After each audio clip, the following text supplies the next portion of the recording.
Hey guys, Coach Keith Keppner here.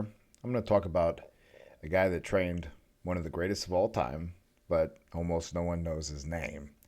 Someone that I've done my best to read anything that I can find throughout my time when I boxed as well as my time coaching because of many reasons. Now, before we get into it, why should you listen to my input if you don't know who I am? Well, I've been a professional amateur boxing coach for about 15 years now.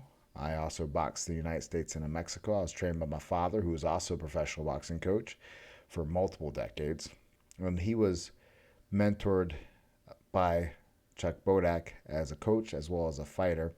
And Chuck worked with over 50 world champions and was also the Olympic coach for Muhammad Ali. Now let's talk about this gentleman right here. It's Jack Blackburn. So Jack Blackburn is known as the mastermind behind the guy you see right here, Joe Louis. Joe Louis, depending on who you ask, definitely in the top few heavyweights in the history of boxing. And that's pretty remarkable considering that we're talking during the 30s and 40s.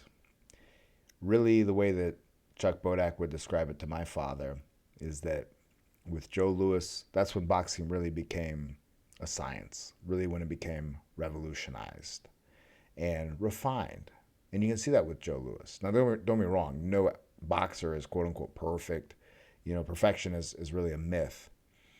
But you see a lot, or you see most all the foundations that are set in stone now almost in the sport developed with Joe, which is pretty unique considering he's a heavyweight, where heavyweights typically are not the most skilled fighters. If you see, well, all the time with fighters that I've produced, my heavyweights are so as far as skill compared to my lighter guys. And I tell my lighter guys, and they always agree all the time, like, man, don't you wish you were just a heavyweight? Take the skill you have right now, you'd be national champ, right? You'd be ready to go pro. You'd be 10-0 as a pro right now if you were a heavyweight with the skill set you have right now, the condition you have, et cetera, et cetera, et cetera. So, very special, very unique. Chuck Bodak would also say, too, that if you want to watch good foundation and fundamentals, so many of the pieces, watch Joe Louis. Because Joe Louis, he could hit hard, but he wasn't the toughest guy around, meaning that he couldn't just absorb punishment. He got dropped by plenty of people. He wasn't the fastest. He wasn't the most fleet of foot, famously described by Muhammad Ali. Flat-footed old Joe Louis. But he had the foundations and a lot of the foundations.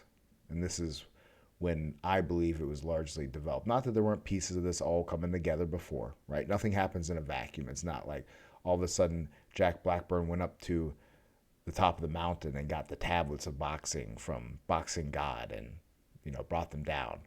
All of this is over a process and over time, but oftentimes they're exemplified with certain individuals. Now, what I'm going to do is go through a few quotes by Jack Blackburn and parse them out from my perspective as a boxing coach and how it can benefit you as a boxer, boxing enthusiast, or boxing coach even. First one, boxing is built on balance, not just power. This is a big thing, and it's a big thing that's been coming up in mind recently because of different things I hear out there. I consume YouTube. I consume most of the stuff you guys consume. People talking about throwing punches in a fashion and how to throw it harder. But what the challenge is when we throw punches in a certain way, we compromise our balance. And of course, you can come off balance for a moment and you're not going to automatically get killed if you lean in with a punch and things like that, of course.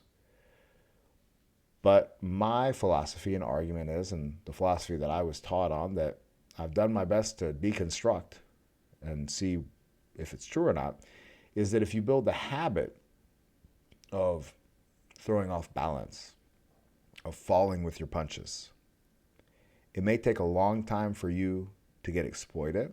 You may get away for a long time with it. But eventually someone's going to exploit you. And now You will have a habit that is so ingrained in you that you cannot correct it in that clutch moment. And now you're screwed. There's nothing you can do.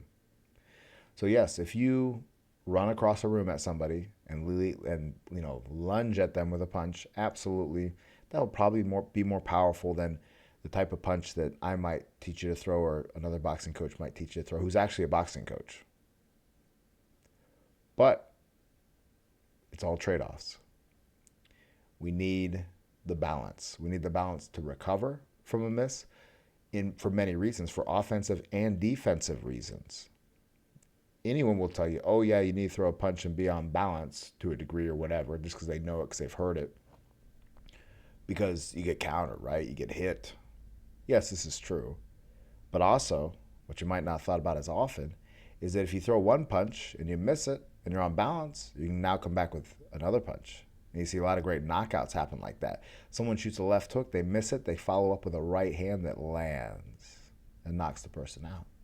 Someone throws a headshot and misses it, and they dig a big body shot and it lands. So many opportunities are missed if you're not on balance when you're throwing.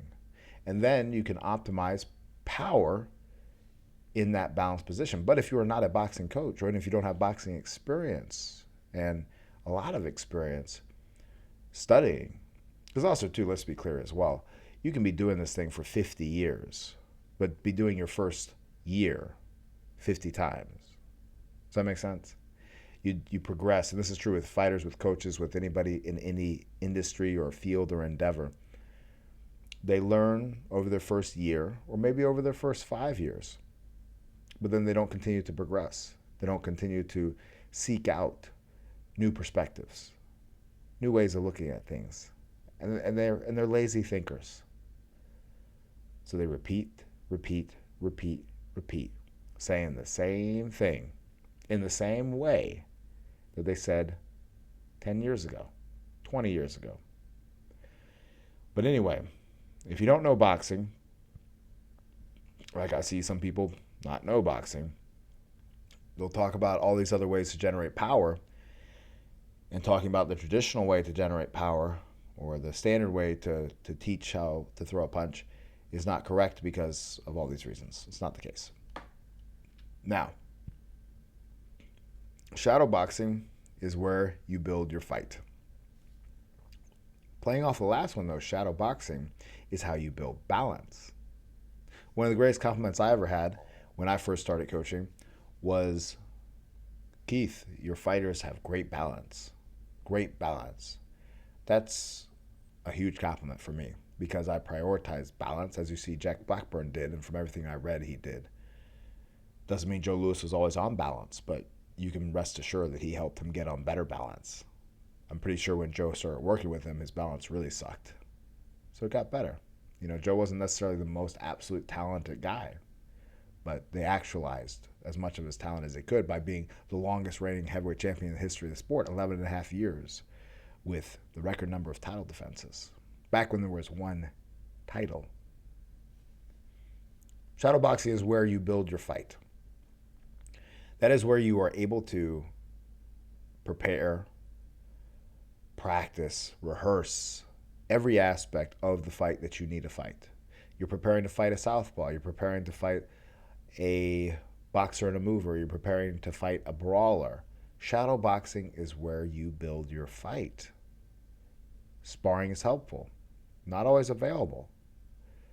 Also, your guy might not do exactly what, that's your sparring partner, exactly what your opponent's going to do, but you can do that in shadow boxing. You can prepare for everything and anything in shadow boxing. Famous story I talk about with a visualization video that I have with Gene Tunney when he fought Jack Dempsey, how he shadow boxed, envisioned Dempsey's moves and properly preparing for all of those. Shadow boxing for over 100 years. It's been a staple of boxing, and if you just use it as a warm-up, or it's like when I talked to John Scully, who works with Better Biev and trained Chad Dawson when Dawson beat Bernard Hopkins for the light heavyweight title. And also Scully was the sparring partner for Roy Jones Jr., Vinny Pazienza, And James Toney, he was, national Golden Glove champ, everything else, 50 pro fight veteran.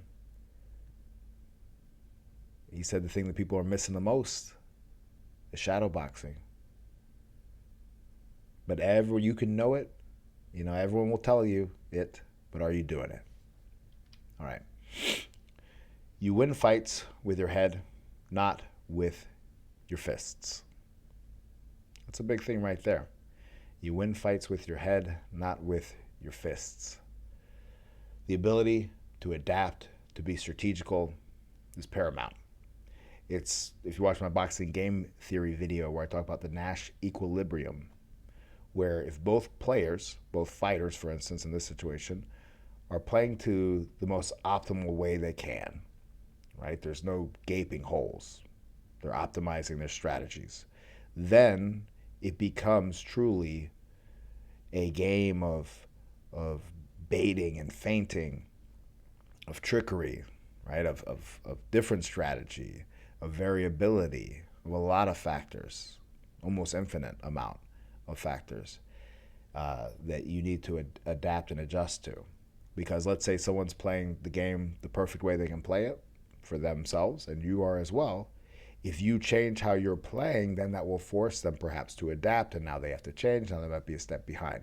There's many strategical ways that this can play out, but knowing and staying cool and calm. That's one thing too with Joe Louis is he basically all the time, stayed cool and calm throughout his entire fight. Complete control, complete focus, poker face, showed no emotion, no fear, no fatigue. You watch round 15 and round 1, they look the same. That's a testament to his physical preparation, but it is more so a testament to his mental preparation, who he was mentally, and his constitution as a fighter in that ring. Last one right here, guys. Pretty sure it's the last one. Yep. A short right hand is better than a wide swing any day. It's all funny. People talk about short hooks all the time. So it's interesting saying a short right hand here is better than a wide swing any day. Now, you see these big wild haymaker punches that people throw with their right hand. You think, oh, that's a great thing. And of course, if it knocks someone out, it's a good thing. But again, like I talked about, what is good now will not be good down the road if you continue to progress. Now, if you stay exactly the same level you are right now, maybe good right now will stay good for a long time. But good will eventually fall apart as you climb up levels, and it won't allow you to be great. The way you throw your right hand right now, probably not great. Either it's not optimizing for power in a controlled fashion, or it's too sloppy, right? Maybe it's not accurate enough. Maybe you're not hitting with the knuckles.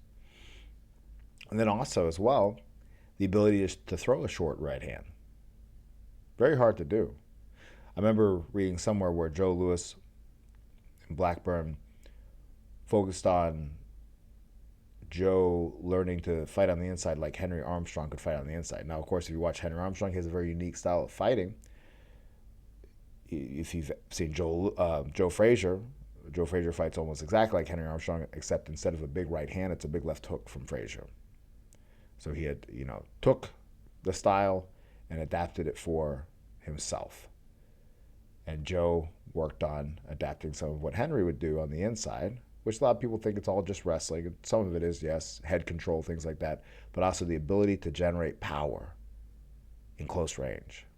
If you want to see a good example of that as well in a fight, watch Gene Fulmer versus Perret. Brutal fight.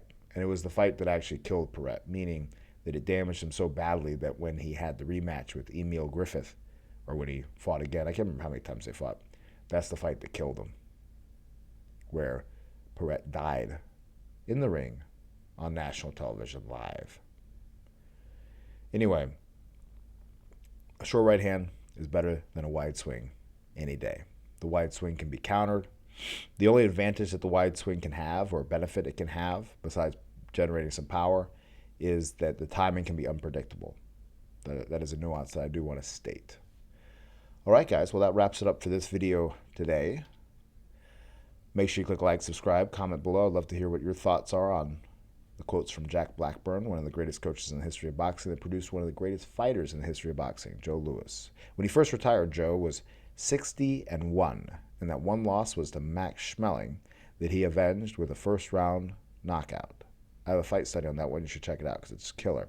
It's one round, but it's so much good in one round. It's pretty phenomenal. And to go from getting TKO'd by somebody to the next fight knocking them out in the first round,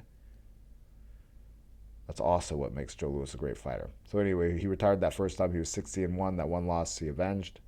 But then when he came back for money reasons, because of him getting swindled by the IRS or whatever it was, he donated his purses to the war effort, and the IRS said, oh, those are taxable and everything else. Then he had to fight more.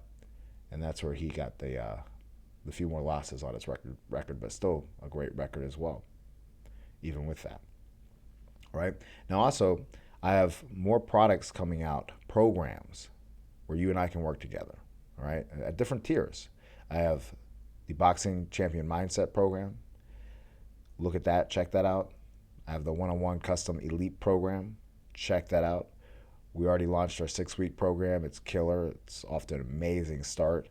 I'll probably do another one, maybe in a few months, perhaps. And then a few other things coming out soon that are going to be phenomenal. Make sure you go to the Patreon page, check that out, become a free member at Patreon so you can stay up to date with all this stuff. And watch this next video right here because it's exactly what you need.